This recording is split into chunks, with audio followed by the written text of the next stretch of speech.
And welcome to the Unknown Webcast. This is just a bit of a trigger warning for those who believe words are more injurious than sticks and stones. I really am so conservative, I can't turn left even when I'm driving. In addition to giving trigger warnings to our viewers, Ron Hensel and I both, and as it turns out, our guest as well, drink coffee for your Oh, protection. This week, Dr. Bill Roach joins us to weigh in on Christian nationalism, social justice, and misdirection. My mm, name is Don Vino. I'm president of Midwest Christian Outreach Inc. in Wonder Lake, Illinois, which produces the Unknown Webcast.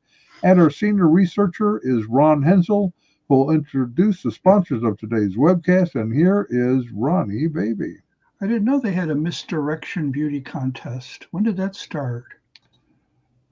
Well, we're going to talk about that. Got to keep up with things. Greetings from I know. sunny That's why Bill's Florida, here to tell you all about it.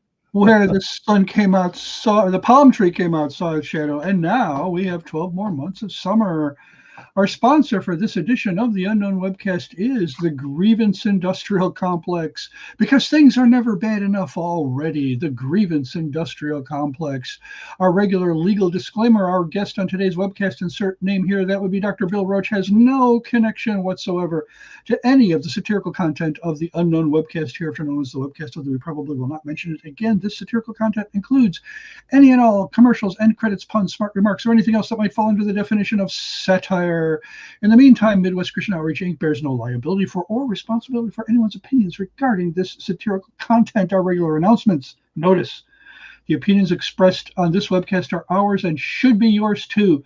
To ensure your continued access to this program, please go to MidwestOutreach.org, click the yellow donate button, and contribute as you feel led. And as you do, never fear, this webcast is Y2K compliant. And don't forget to subscribe to us on your favorite video channels. Now, guess what, Don? What? What? I don't remember if I hit the button. I Let don't me know. see if I did, because we want to introduce our special guest, Miss Dr. Bill Roach. Are you hearing it? You're not hearing it, right? Tell me. We are hearing it. Indeed, Oh, we you are. are hearing it. Okay. You see, as I sit here, I cannot see because my ever since they moved the button off to my right here, they moved it from here to here, and since they did, my microphone is in the way, so I have to remember to lean over, see the button, and turn on Look the around your sound. mics. Now you're buttonless. Now I'm button blind. I have a button in my blind spot. Okay. Okay. Greetings. So, Bill Roach. Now you got the real fake applause, not the fake We applause. used to just fake the fake applause. That's the way we do it. Yeah. That's the way we roll. Actually, what I do is I get to the top of a hill, I fall down. That's the way I roll. So Yeah. So, so or you uh, just roll into bed. it's good to have you. It's good to have you. I've been trying It's to great to practice my be here. I new appreciate it. It's Mexico been a little Cody. while since we've been on here. It Crazy has things. The world has changed a bit, and What happened since you were here? When's the last time, Don, we been had? everything. it's been a while. A lot of things have happened. The world Was has he gone to is chaos. he All the BC like before COVID or what? probably I Man, think I think it has been before COVID. it Yeah. may be. I don't know. It's been busy. I'll be honest. It's been one big long blur for the last several years. that's Just like one 4 event years after ago. another event. Who knows? Probably was last year sometime, and we all just forgot about it. I Mm, hope we were doing our 6 feet of social distancing when you were here. You probably were. So Yeah, because that way we wouldn't have caught anything. exactly. Yeah, the Well, science, the so I science. mean, so things are you're different busy out there. teaching. You're teaching at two universities, right, or At a seminaries? few different ones. The main one I'm doing a lot of stuff at right now is Veritas. So I was actually preparing syllabi right before we started. We had an extra class thrown at me, and I go, "Oh, lovely! It was just a few more days for that class to begin." But that's the way it is. Evangelicals have to pivot and be ready for different schools and training. It's just a totally different world that we live in right now. I'm just, some of the topic of this is that I've studied different eras of just like the last century or so, and it seems like we haven't seen a revolution like what we've seen in the last few years since the 1960s. Just a total cultural transformation, and churches and seminaries need to be ready to deal with them. And we're teaching a class on social justice this spring, and it's not like the ones you would get at the universities where we're going to indoctrinate you in DEI. Rather, we're going to try to critique and expose DEI for what it The really is. Imago DEI.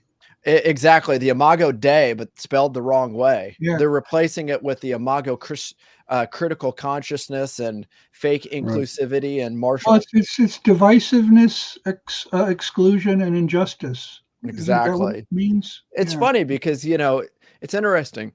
One figure, James Lindsay, talks about when people, they're always trying to define, what do you mean by the word woke? Everybody's given a different one. And he says, woke is calling everything racist until you control it. And that's so true of what it is that it's racist every single time, because what they're ultimately wanting is not for you to change, but to get power over the situation. However, my favorite one of what is woke was the old Saturday Night Live skit that they did on it, where they came up with woke pants, and they're baggy pants, and they fit anybody, and it doesn't matter what gender you are, or what race you are, or what this is, because everybody's got to wear woke pants. That one actually cracked me up the most. No. Well, there's a couple of things that have happened since we were together last. I went to the Parliament of the World's Religions, which in part is why we're going to do this. But as a side note to that, one of the workshops we went to, Richard Rohr was there, Enneagram, Panentheist. I was able to speak with him for a few minutes and had our picture taken together. And he asked for a copy of our book, which I sent. I haven't heard back from him since. But the point of the workshop was, from his standpoint, how we need to recognize like psilocybin mushrooms and those sorts of things as a sacrament of the church, so that we can become more spiritually engaged. And I thought, okay, that's interesting. And the whole panel was discussing all of this. And this is now becoming a growing theme. The Baptist Press did an article a few weeks back with a Baptist pastor, minister, who was on that panel as well, pushing for saying how much we need to have psychotropic drugs to really grow spiritually and enhance spiritually. And then one of my cohorts in all of this, Roger, sent me something today on ethical issues regarding non-subjective truth, and how that we need to go to non-subjective truth to really fully experience the benefits of these drugs. So now he writes, we've gone from transpersonal psychology to transpersonal medicine.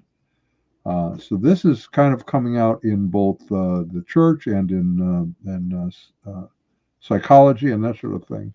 The other thing that happened at the Parliament was quite a number of workshops were given on whiteness, white supremacy, Christian nationalism, and all of the dangers of the coming Christian nationalist movement, and how we need to stop it because they're going to overthrow the Constitution and the country.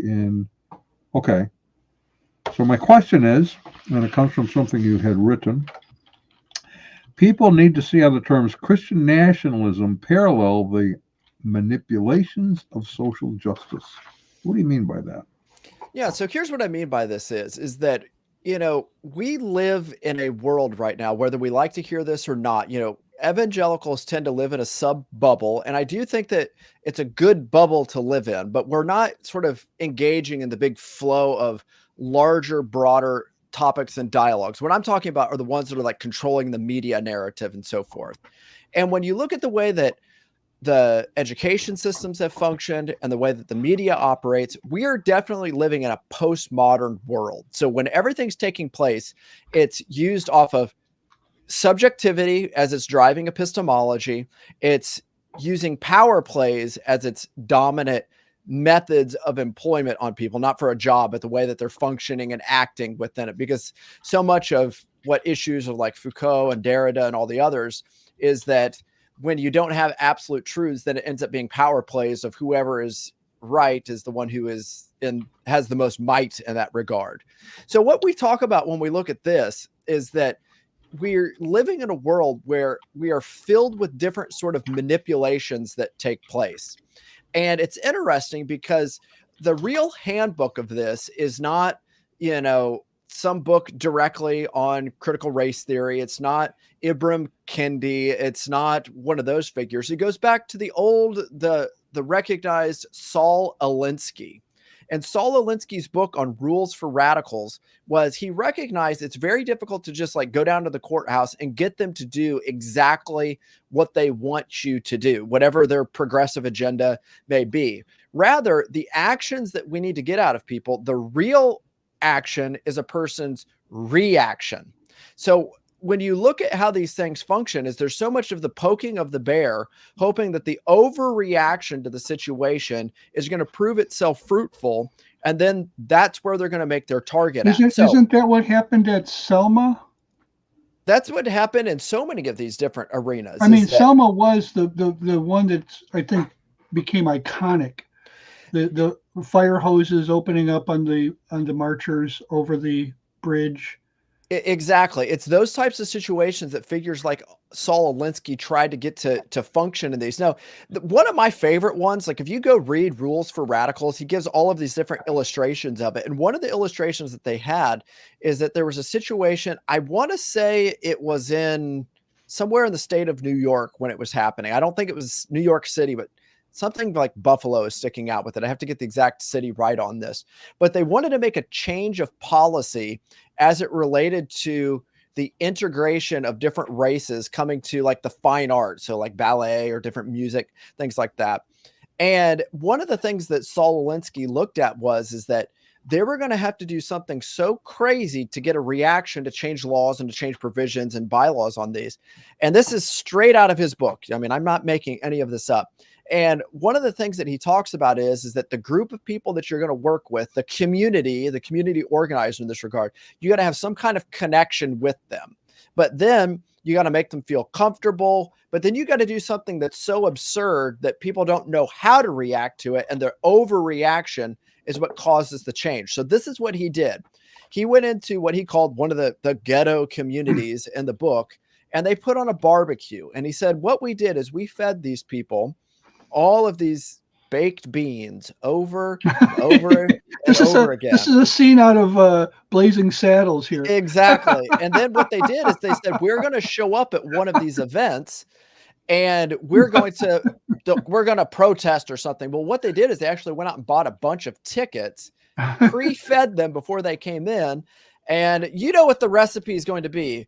Baked beans plus hard seats plus quiet auditorium leads to one person has a little passing of gas there, and then the laughing and all the disruption. But what happened is that the reaction of that is that all of the wives of all of these key political leaders were infuriated. And the essence of it is that can never happen again. Under no ifs, ands, or buts can that ever happen again. So they changed all these different things and got exactly what they wanted. They made a big scene, because how can you pass a law against, oh, you can't eat particular foods before you go to watch the fine arts on this? So my point is that we're living in a world in which there's all of these different manipulations that people throw at you. You know, we can look at a variety of them. When you look at the social justice movement, we were joking, like, what is woke? Well, James Lindsay says it's calling everything racist until they have power. They want you to get so bogged down that you're going to react either in a stupid way or in a way that's going to give up a position so that they can take advantage of this. We see it happening in the way that journals and medical things are working, is that some of these things, like with COVID legislation that was brought about with this, they were hoping for reactions to come about. What this is what's known as a form of dialectical warfare, in which you've got a thesis and an antithesis, but the whole goal is the vertical aspect. So many people misunderstand Hegel and they act like it's just thesis, antithesis, synthesis. And it's like this normal plane. But what it is you've got a thesis and antithesis, and the coming together is a vertical synthesis every time that then becomes a new thesis, a new antithesis, and the vertical aspect just keeps going and going. And that's so much of what we've seen. I need to stop you here. I need to stop you for a second, because we're going to have a number of people who have not gone to seminary. Or so philosophy let's start classes. with some definitions. Definition for epistemology, thesis, antithesis. So epistemology is just a study of knowledge. How do I come to know reality? What is, the question of what is reality is metaphysics. How do I come to know reality is epistemology. And then a thesis is like any kind of claim that you want to make. Um, we argue for a thesis within a paper. We put forth a view, and an antithesis is usually the opposite of that. And the synthesis is trying to find some Mr. Middle Ground or Mr. Middleman in between. So, historically, we've seen it, like, say, with what's known as like the dialectic, it's that process. But there's a view of theology known as dialectical theology, and it came from like Barth. So Barth used to say this: you've got these conservatives out there, and they believe in the deity of Christ. And they also believe in a view of the humanity of Christ where he's sinless and all these kinds of things. And that's your thesis. And, oh, we don't want to be those raging fundamentalists in that regard, he would say. But then you've got the liberals who maybe deny the deity of Christ, and they're going to affirm that Christ sinned maybe in thought or in deed or something. Maybe he wasn't as bad as you and me, but he had sins in this. So what's the dialectical theologian going to say? We've got the fully divine, sinless Christ. You've got the non-divine, sinful Christ. So what do they have? They're going to have something like, well, maybe Jesus, according to his divine nature, was sinless, but according to his human nature, he was a sinner. And they could do the same thing. The Bible, according to its divine intent, has no errors, but according to its human aspects, it's full of errors in that regard.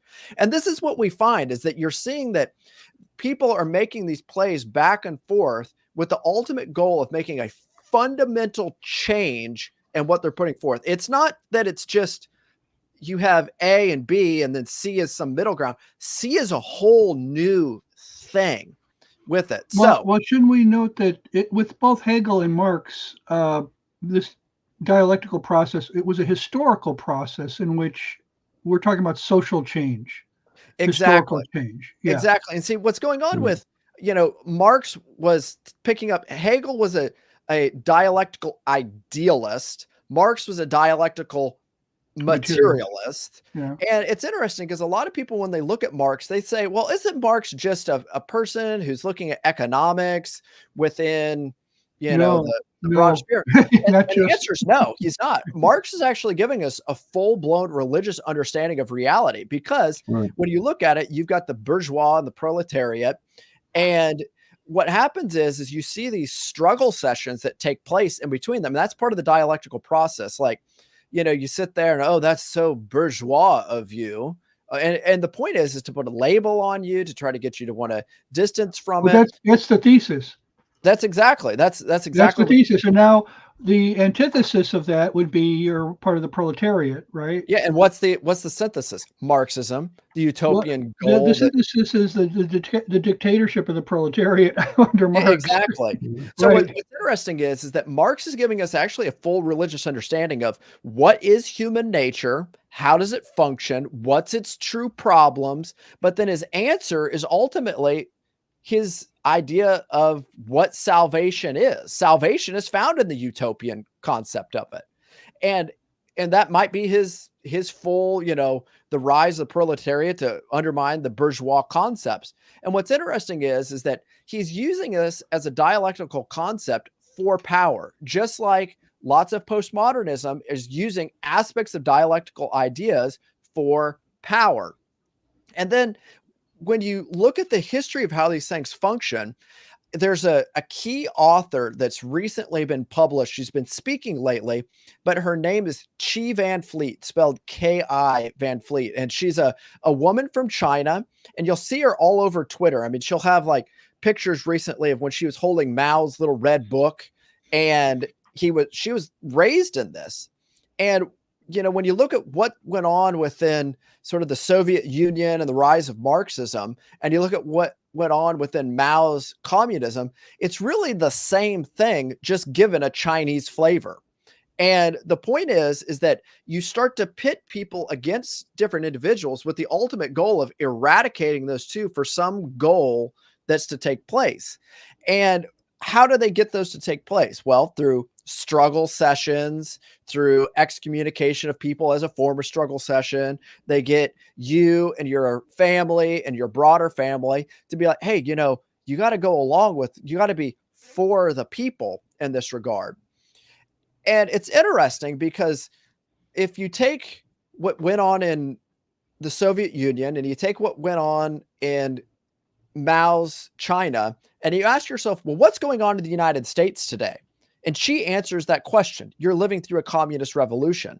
Take out the we're for the people, or you take out the proletariat versus the bourgeois, and you just trade in a racial dynamic of this, and you're pitting racial groups against one another with the end goal of wanting to obliterate that which was known, whether it's the Constitution or whatever it may be. It could be classical education in its sense, classical medical ideas, everything. A revolution is of everything with the net goal of a mass transfer of power. And that's exactly what we found within the social justice movement.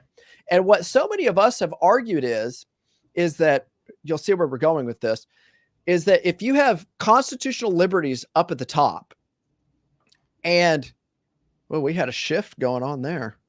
Well, that's kind of weird. Yeah. Yeah. I don't know what that was. If you have constitutional liberties up at the top and say totalitarianism down at the bottom, you have different ways. It's funny. I put my hand up and it put my hand down. It must be a dialectical trap trying to dialectical trap. Yeah. Exactly. Can you hear me okay? So my whole point is this, is that we have made the case and the argument of this issue of what is Christian nationalism and what is it? Is it just Christians loving their country? Is it Puritan postmillennialism?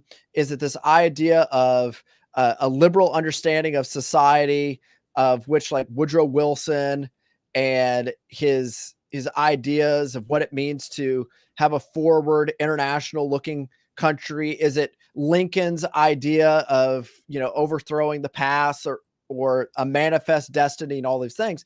And what we're saying is that we're seeing another aspect of dialectical things go place. So my point is, up at the top is constitutional liberties.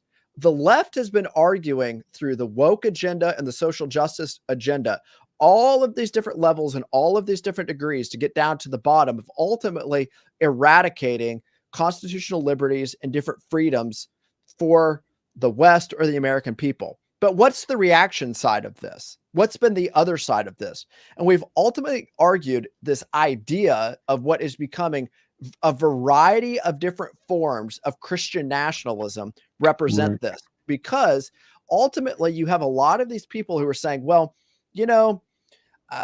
the Constitution as it was written is no longer binding upon us today. We've had all of these different things that have taken place, all of these different events that have taken place. And they're going to argue things like, the 1964 Civil Rights Act fundamentally did away with the concept of how states and private entities could function, and feminist ideals did the exact same kinds of things.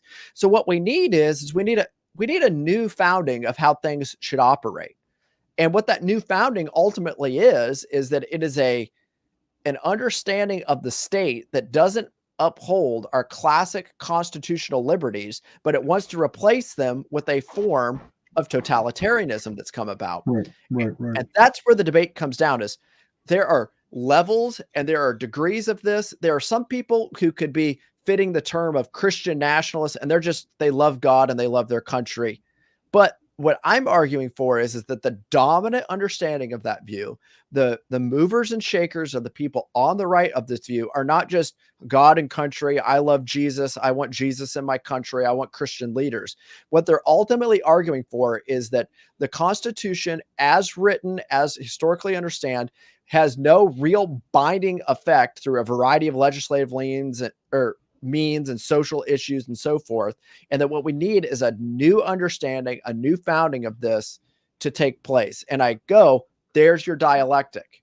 These two things are being pitted, and the reaction ultimately is that when one overreacts, you're going to see the necessary reaction. The real action is your reaction from these figures with a net goal of the narrative arc being fulfilled in that regard. I know that's a lot. We can break that down.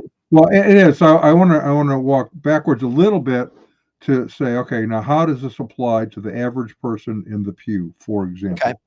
So here's how I think it's. Oh, sorry. Well, hold on. This is important because as you know, I'm a street fighter. I'm not an academic. I'm a street fighter.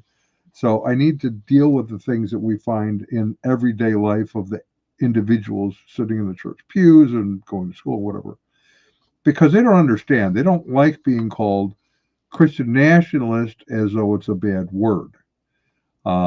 So you have now a redefinition of what it means to love your country. If you love your country, if you think the Constitution should be the final authority, um, understood in its historical grammatical writing, let's say, that's the concept we know biblically. Yeah. You then are a Christian nationalist. That's what you're laying out. So what we need is to get away from this idea that the Bible has any bearing on our lives today, and just dump it and do something new. The result is this, and it's and what you're setting up with your thesis and antithesis would be something like this. Gun violence is bad. Well, I agree with that. Allowing people to purchase guns, therefore, is bad because they may use them improperly. Not that they will, but they may use them improperly. And then you create a situation where you have some sort of a riot where somebody may take a gun and use it in the riot. And they may not even be a conservative. They just may be a wacko. That then moves to creating legislation that says no one can any longer carry guns. We need to eliminate the Second Amendment. Exactly. That's exactly Is that how it is. that works?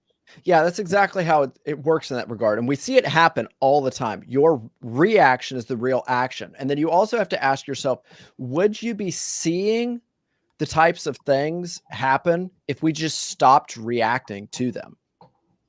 Right. Right. And so and let's you had it written. Ron has returned. He's given us his favor. The second coming. My second coming is. Is you kind of have something like this. The progressive left used to argue something like this. You believe in justice, right? Oh, yeah. You believe justice should be applied socially, right? See, you believe in social justice. Now, what did they just do? So what they did is, oh, sorry, you were asking him a question? No, go ahead. You go. So that's the illustration that I keep using because there are so many figures out there right now who recognize that there are no stable definitions of two big movements going on in the United States, social justice and then the concept of Christian nationalism. And I go, that's by design, because what it ultimately is, we'll look at specifically at your example there, is that there's a linguistic debate that takes place within modern philosophy, and James Lindsay and Mike O'Fallon and others have really made this very apparent. It's what's known as the Mott and Bailey fallacy. And what the Mott and Bailey fallacy is it's using the classic example of a Mott and Bailey. But here's what it is that picture you've got a court, like say your front yard, and you've got your house. And when you're out in the front yard, you'll say all of these crazy things. Those are your Baileys out there. So for example, somebody might go into an education hall and say something like, you know what, in light of all this crazy racism that we've had historically in the United States, we need to chain little white boys and little white girls up in the classrooms and make them lug these things around so they know what it's actually like to, be involved and engaged in chattel slavery. And somebody, responds back to this and they say, holy moly, these people are absolutely nuts. So a parent or an administrator comes up to them and says, are you sure? Like, is that exactly? So they run into their house, which is going to be their Mott, where they're safe. And they're going to say, what I really meant by that is that we should just have lived experiences for educational purposes in the lives of people. So what they really mean is that they want to use these crazy acts to almost indenture people for educational purposes. But what they're actually doing when they come into the Mott is they make a different statement that sounds very close. It sounds like they're saying the same thing, but they're fundamentally saying two different things. So what happens is they play off of these two different terms. And then if they can get more terms, then they can triangulate around it. So it's like the cup game. It just keeps moving the standard definitions up. So first we blow up the Pentagon. That's our Bailey. And then we sing, all we're saying is give peace a chance. Exactly. That's exactly what it is. And then There's we a can Mountain come up Bailey with a for you. variety. And then we can come up with a variety of different things that we're doing. So when you look at this historically, this concept of what is social justice? I mean, justice, doing that which is right for somebody, or, having somebody who's having the law rightly applied to them in that situation. And it's not just an individual ethic. We realize that justice isn't just what I'm doing as an individual, that there's a classic social application. It's a community, it's you and me, Right. it's all these things. So what happens is that there's this play that's going on about this. Like, you believe in justice. Oh yeah, I believe in justice, because who today is going to go out there and say, I don't believe in justice in light of our social justice, all the things that are going on. And you believe that it should be applied socially, right? It should apply to every single person that's out there. And people fall right into this and they go, yeah. So see, you believe in social justice, but notice what they're doing.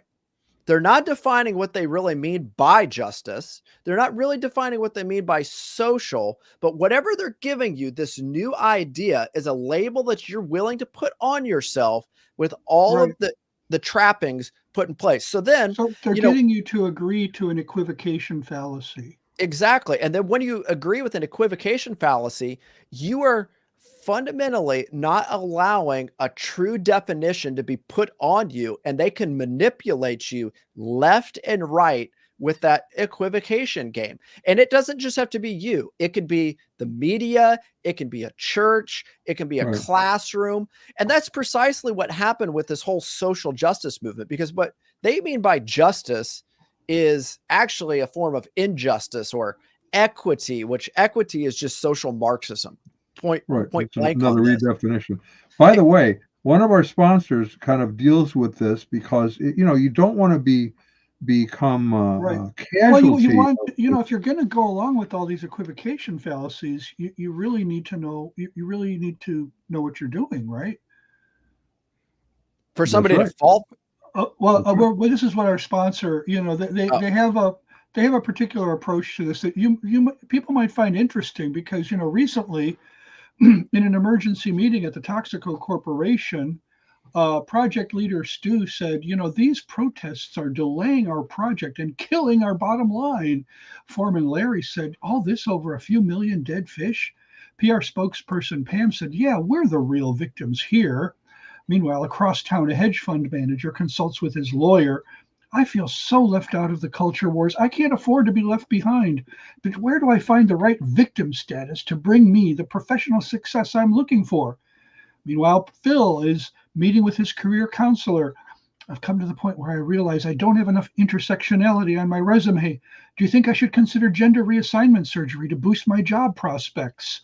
Now there's a solution for all these problems. The grievance industrial complex. With the grievance industrial complex, you get a premier manufacturer of the recycler of fine, manufacturer and recycler of fine grievance products.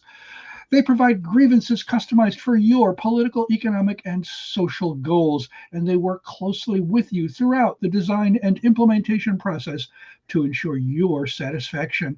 And all their products come with their exclusive patented moral high ground, which includes victim status, identity politics tactics, flawless far left ideology, and so much more. And for a special time, free playing the victim cards for terrorists that comes with the endorsement of Dr. S.J.W. Jones. It's even better than the Harry Potter series, the Grievance Industrial Complex, because things are never bad enough already. You should check them out as soon as possible. Pretty soon, everybody will be using the Grievance Industrial Complex. And So I have bought it already, and I have found great, great benefits in my daily life. I bet you have. Yes, our first testimonial, ladies and gentlemen. That's right. Problem is, I'm still a white Western male, so you can't undo it. Well, So you get a got leopard change in you get the spots. gender reassignment, I haven't done that one yet. So, Yeah. but so my whole point is that when you've got this, the using of this phrase of social justice, they're able to smuggle a lot more into the camp than what was initially brought in. or thought that you were being brought in. And that's so much of what the evangelical world dealt with in the last several years, not just society. Social justice is really just cultural Marxism in every sense of the term. Critical race theory is race Marxism in every sense of the term. Critical queer theory is a form of sexualized Marxism, where you've got those who are queer who don't believe in the binary versus the binary that's come about, like all of these different things. And they're intentional manipulations where any definition of the term, people are just lumping you into it. Whereas we know what happened is what is all of the DEI trainings? What were they? Like, what is diversity? What are they? They're still going on. Yeah, like they're still going on. So like, what is diversity? Well, we just want all people represented here because it's just, we want the different individuals and their different lived experiences. When the reality is diversity doesn't mean that. It means they want people who are trained in critical consciousness coming in through critical theory and all of the other figures. And what does inclusivism mean? Or we want to be an inclusive environment. Well, it means we're only going to include those who are giving way to and buying into the critical consciousness of diversity. So by inclusion, they really mean exclusion of all people who aren't falling into critical consciousness. And equity is just the net effect. The diversity and inclusion are the means to give us the equity that is the social Marxism ploy that's taking place. And what are they trying to do with that? We know what they're trying to do. I turned on the news today and there's a woman on there who is a Black author that just put out this whole book on the systemic racism against African Americans in the medical field. And what she's calling for is the complete deconstruction of what we understand as medical ethics and medical practice because of the ways that testing and this and this and that. Does anybody teach French Revolution history anymore? Exactly. So here's why this is so important. Is that the play that I've been making off of this is that I think this exact same thing of a variety of definitions that are being played against one another to achieve a broader goal is going on in the other arena. So you're going to have people who are going to say this, guys, you're a Christian, right? You have been raised as a Christian. You've been born again. You understand Jesus and whatever this is. And you're against globalism. Like, you don't like all these guys running across the border. You don't want us taking care of the whole world. You want us to put our nation first, right? See, what you are is you're actually a Christian nationalist. And the point is that definition of the terms is not what this whole movement means in the broader definitions that have been given to us. What whole movement? Of the way that society is using this movement known as the Christian nationalist movement, dealing with the other side of what we are talking about here, is that a Christian nationalist is not just somebody who is a Christian who is for their particular nation. Well, I have a breaking news on this, on Christian nationalism. I think we've discovered where it really came from. It's a Canadian import. We've got the proof right here. I've got the evidence. This is a reconnaissance photo of Christian nationalism being imported from north of the border. This is breaking news. How do you respond to that? Just curious. Okay, there's no response. Yeah, exactly. It's like, we need to close down Canada is what we need to do. So, well, I want to insert something in here because it sounds like we're transitioning from a critical social justice type thinking to Christian nationalism. And you had said something earlier that I think connects in here that might help our listeners. That a lot of what's going on reminds us of the 60s. Now, Don and I are old enough to remember at least parts of the 60s. They say if you remember all of it, you really didn't live through it. So in any case, one of the things that I actually didn't notice at the time, but apparently there was an undercurrent of it. And I think it's different now. I think there are some things that are like the 60s and there are some things that are different. One of the words that was kind of in currency from the middle of the 60s and into the early 70s was the word backlash, particularly the phrase white backlash. Right. It was something, again, that I can't say I was very familiar with at the time, but it was a big enough concern that Johnson was concerned that white backlash against the civil rights bills, the Voting Rights Act, and so on, might scuttle his 1964 election run. And I know that around the year 1970, there was even a popular music song by an R&B singer who was, protesting against white backlash, like how dare you have backlash, after all we've been through. But really, how much, Don, you remember those times? I mean, how much backlash really was there? There wasn't a lot. No, it's like, and you had, and this is one of the things that I wanted to point out, because it's having such a big impact, but it really is a limited amount of people who are actively involved in pulling this off.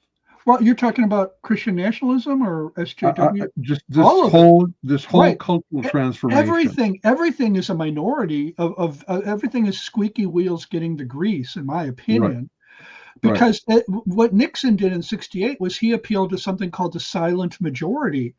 Well, how could the silent majority exist even if there was this huge backlash? There wasn't. It was like people were just going about their business. The typical conservative was too busy making a living, making money, And so, but today, well, and that's the thing about conservatives is mostly we just want to be left alone. We don't want to force our values on anybody else. But Don, that's changed. That's different now. I mean, the whole Trump and DeSantis candidacy, especially, I think brings out that we now have the antithesis. You have the synthesis. You have the antithesis is much louder, right? In the 21st century, and it's kind of threatening to prevent the synthesis from happening. In other words, if you can't create if you go thesis antithesis and you can't create a synthesis, you end up with a fracture. So here's a great example. I just saw this on some of the news shows yesterday. With the concerns about Trump. Now, we're not getting political here. We're not saying vote Trump, don't vote Trump. We're saying here's the reaction by the crowd that is kind of implementing everything that Dr. Roach has been talking about. And that is this. They are panicking that if Trump is elected, he's going to get out of the climate accords. He's going to pull out of the UN. He's going to kind of go to being U.S. first. And we cannot have that. He is evil incarnate. And there's a fair amount of people in the country that are going, I liked my country and I want it back. And this is different. There was no Christian nationalist book parallel. Right. In 1970 or the mid 60s, or this is like, wow, somebody's actually saying, okay, you want to call us Christian nationalists? We'll put together a whole ideology for it, and we'll publish it in a book and whatever. But so that's the transition I wanted to make as we go from one to the next. Yeah, I think there's some parallels there. Namely, like this whole like white reaction concept was really to probably stop white reaction to the concepts. Like, don't you be that guy, and don't you call it a sort of like, it probably functioned like you don't want to be called a racist today, so you do everything you can to not have the label racist that's put on you. Mm-hmm. But it's interesting to see how we have the exact same kinds of like linguistic manipulations that people are falling for today. And that's what I say is going on here, is that I can give you several different definitions of what is a Christian nationalist, just like I could give you several different definitions of what is critical social justice. And what happens is people are going to say, well, you're a Christian, you believe in your nation. Awesome. You're a Christian nationalist. Or you think that we were founded as a Christian nation. See, you're a Christian nationalist. But then you got people on the opposite extreme of this who are affirming Christian nationalism to mean something like, you think that the Constitution is so far gone that we need to have a new founding, a new constitution, a new reallocation of what laws are. And these are people who are labeling that we need to have things like a Protestant Franco to be put into power here in the United States of America. if there's anything that's contrary to American liberties and ideals, it would be anything of Protestant Franco. It's funny, they say these things and they, they're like, oh, we were just joking about it.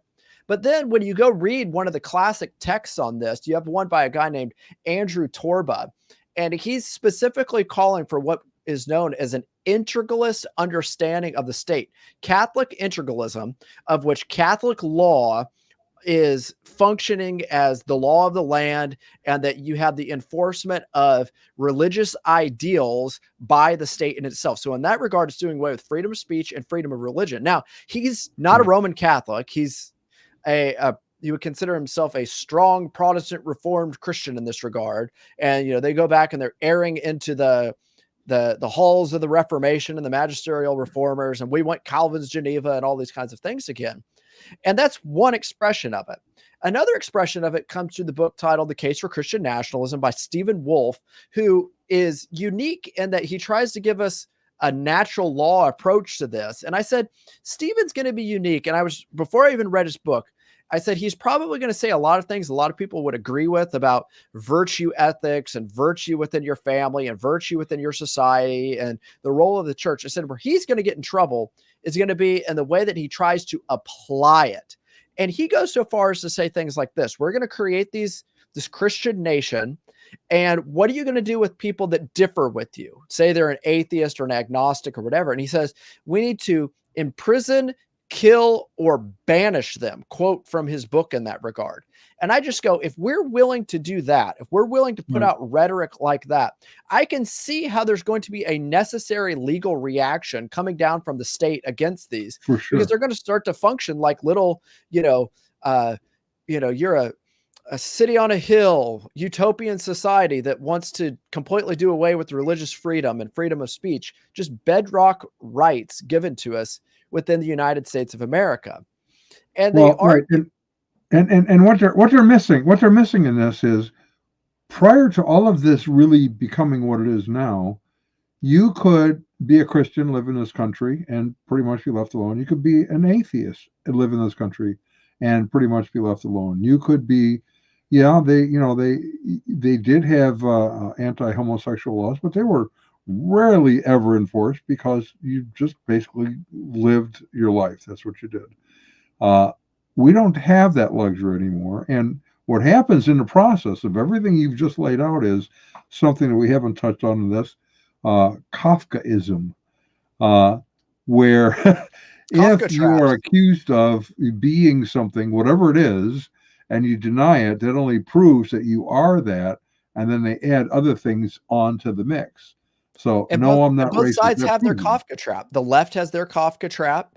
Oh, you're a racist. No, I'm not. See, that's your white fragility. Oh, I am. Told you. And in this. And my point is, there's a strong parallel that's going on here. And it's funny how it's working. A lot of the Christian nationalists balk at this point. They're going to say, we're not dialectical. We're not this. And I go, you're not controlling the narrative arc of this. I hate to say it. A lot of these guys are putting out their little blogs and blowing up Twitter on it. They're not controlling. Who's controlling this dialogue right now? It's the left. And let's give an example of this. January 6th up in DC. Who did they say were the people that brought this whole thing about? Were they just Trump supporters, or were they what? What's the label? White Christian nationalists. Okay. So now if anybody who's a Trump supporter, you're a white Christian nationalist, and you start to deny it, or you start to do this, that's how this you're in denial. And that's how these traps work. So how do you stop these kinds of things is the big question. How do you get them? You got to see the manipulation for what it's worth. You literally have to see what they're doing with their mot and say, okay, I'll take that as a good virtue. And then you have to do, as Lindsay and O'Fallon say, you steal their mot and you bomb their Bailey. You use that Bailey crazy comment and you push it as far as you possibly can. And this is known as a reductio ad absurdum type of argument. And we have to see that this is what went on with the critical social justice issues. And this is what's going on within both of these, is that we have to see how these manipulations are taking place. So January 6th, now you have this whole group of these alt-right, whatever they may be, white Christian nationalists that are running around out there. But the other aspect of it is like there have been congressional hearings looking specifically at what these movements are as they are. And there's no other way to put it. They're recognizing them as Fed traps to get people to react in certain ways. Let's get enough people to put this label on and to call themselves this. And maybe if we can get enough churches to do this, and now we've realized, these Christian nationalists or whatever it may be, whatever label they want to come up with on this are crazy and we don't need them. So what do? Take away tax-free status for them. We pass legislation where maybe we treat them like the January 6ers and put them in jail until we figure out what to do with them. And it's really what it is that you have the left's reaction and this is the right's overreaction. Don't react. If you don't fall for their manipulation and their whole ploy, it goes away. And we got to bomb this in the sense of bomb their Bailey and bomb the rhetoric that's going on with it so that we can not fall for the trap that's being set clearly. It's a political year. It's a political movement that's going on. We've seen it before. Let's not fall for it again. So Krista asked this question, and you're kind of talking in that direction already. Given the anti-Christian culture that we live in, is there any way to represent Christ without being called an authoritarian or a Christian nationalist? Yeah, deny the claim. And also just realize that, people are going to put labels on you, but you got to recognize what's the purpose of the label that they're putting on you. Just like, can you go out there and call yourself a conservative and not be called a racist today? Yes, it's just you got to realize what the ploy is. Well, you can't avoid being called one, but you can reacting to it. Yeah. Well, right, and each of us is going to handle it a little differently. For most, it's more difficult for them to guilt me into those things because I start off with this. I've been at this way too long, Bill. My response would be something like, you could be right, and I could be short and fat as well. And I could give my kids' phone numbers. I could tell you a lot of other really bad things about me. But the question is, am I wrong? Let's focus on this issue and go from there. Yeah, the other way that they put it is they're going to say, everybody has blasphemy laws. It's just whose blasphemy law? And I just go, well, maybe we shouldn't have all these big blasphemy laws on some of these things. Maybe we shouldn't allow some of those. I can still legislate morality without forcing some particular ideology like that down. I think that's the whole concept of the natural law theory that was laid down in our constitutional freedoms. Second of all, we've seen this stuff tried in America before and failed. And I give this classic example of it. You got Boston Commons in Boston, obviously, and it was a highly, populated place by the Puritans. And again, I've spent ample time studying Puritanism. There's great things about Puritanism. I agree with so much of the Puritan vision of life and different things like this. But you also realize that there were two groups that were in the area. You had Baptists and you had the Quakers. Baptists were sent off to Rhode Island. But what about this woman named Mary Dyer? And, if you go there and you've got at Boston Commons, you got two people that are right across the street. You got JFK and you got Mary Dyer, and there's statues that are put before them. Mary came over as a Puritan, went back to England, converted to Quakerism, came back and wanted to have Quaker meetings. And there were fringe Quakers that caused troubles, but with Mary, they gave her all these attempts of saying, you need to recant your Quakerism, you can't do this. I sent her to Rhode Island. They came back. What did they do? They hung Mary Dyer in Boston Commons. And her statue is there today as a hallmark of what happens when you don't have religious freedom. And I think that's one of the big fears of what this comes about is that, Christian nationalism is great until you're not a Christian. Where do you go? Where do you live in the United States of America? Or it's great until you're not of the particular sect of the Christian aspect that they're putting into Christian nationalism. So, what if the Baptists get in charge? Will the Presbyterians be able to have freedom? Because, that's a big deal. Or what if the Presbyterians get involved? Will the Baptists have freedom? What if the Anglicans get in charge? Will the Presbyterians be able to have their form of church government and the Baptists be able to do? We see that the issues of this is like, these are real things that the American experiment already dealt with. And these people are saying, well, we're so far gone that the only way to solve it is to return, quote, back to their Protestant Franco. Now, let me transition on this to show you a little bit of what this looks like. There have been a variety of articles that have been put out just this week about some figures that have been talking about this. And one of them came out in The Guardian. Another one has come out in Zero Hedge. And there's been a few of them. And part of it is you see the rhetoric, like from The Guardian, it says, revealed far-right figures tried to create Christian nationalist haven in Kentucky. And they're talking about an organization, a group of people that are buying land, selling this land for a profit, and they're trying to create their own town. And they're saying specifically that the leaders of this town are going to be people who are distinctly Protestant in their leadership, and that in order to buy this ground, you have to be distinctly Protestant and conservative in your outlooks. And the lady asked the question, like, is this really a utopian society, or is this just a really good way to get a bunch of people that like all of those things to buy your product? And that's another aspect of what you see is you see that there are people within this movement that are trying to create these sub-parallel societies. What do we call that? Balkanization, and a functional cessational concept, like seceding in that sense, to have their own ideals. And I go, okay, how's that going to function in society today? If I were to come up to you and say, hey, I've got this car, but you don't have the right religious test, or maybe the right racial test, or the right ideological test, I'm not selling this car to you. They're going to take you to court. Well, what's the difference with selling with property?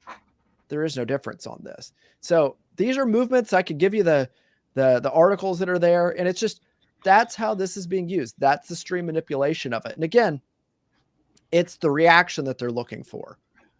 Right. Not just the attack on the conservative ideals. Right. Right.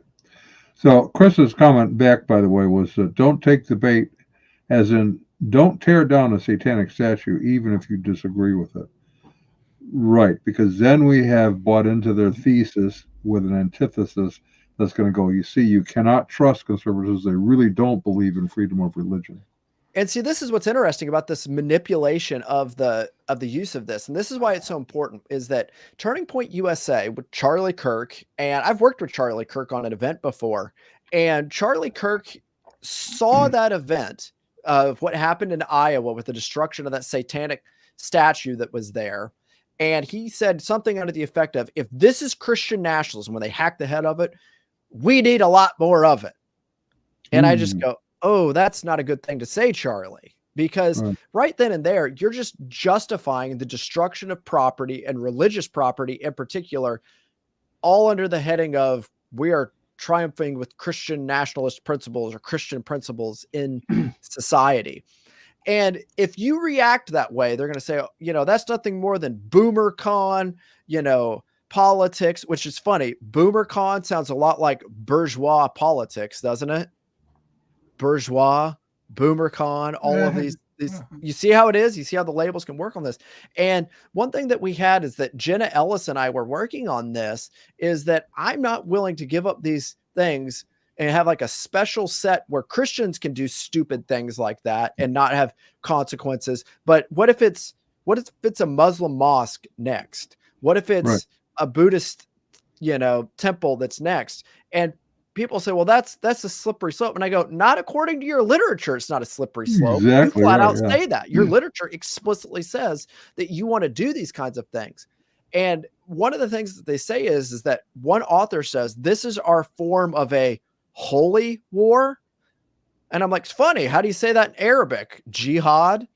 And that's exactly what this is. This becomes, and these fringe forms of it, I'm talking that there's a variety of different labels of it, but in its furthest form, which is getting the most publicity of it, it's, as one person said, it's almost like American Christian Taliban.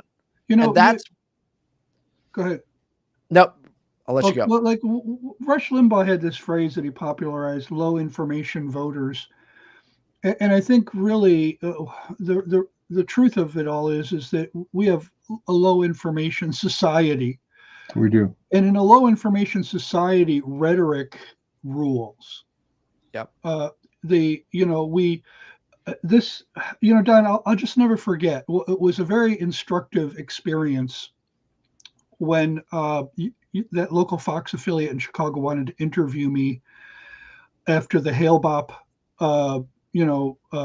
what was it called? That group that committed suicide, Heaven's Gate. Heaven's Gate cult. And, I had just come out of my cultish experience, and I didn't want to be on TV. I didn't want anybody from my former group to know where I was even. And you had to talk me into it. Then I go into this living room and with these Fox, news people, and they're interviewing me. And I talk to them for 10 minutes, and I walk out, and you come out and you say, they didn't quite get it. They didn't get what they're looking for. So I go back in, I talk another several minutes, I come back up, and you come out and you go, they're just looking for a sound bite. And I go, I can give them a sound bite, just, And so I walked in, I gave them a sound bite, It's like, that's where we are. That was 30 years ago. And they wanted something that was pithy, short, and frankly, there's a word I'm looking for. It had to be sensational. Right. I knew that instinctively. I knew intuitively they wanted something sensational. So I gave it to them. It was, I think it was true, but that's where we are. In other words, this is what sells. It's what sells the news. It's what sells ideologies. It's what sells it buys followers on social media. We are in a culture where what's going to strike at the visceral part of me and tie into what I already believe, encourage all my previously existing biases, and then drag me along in the direction that they want me to go. Right, that's what they want to do. So, and it can do it to your neighbor across the street that radically differs with you. We're running out of time here, but I do want to do this fairly quickly because Ron has to go off and do some other thing. Winnie Gasson asked a question: how does the Christian stand biblically against the new definitions today? Now, that sort of starts becoming a big question because I have to ask, in what setting? So when I asked that question, Ron was just talking about being interviewed.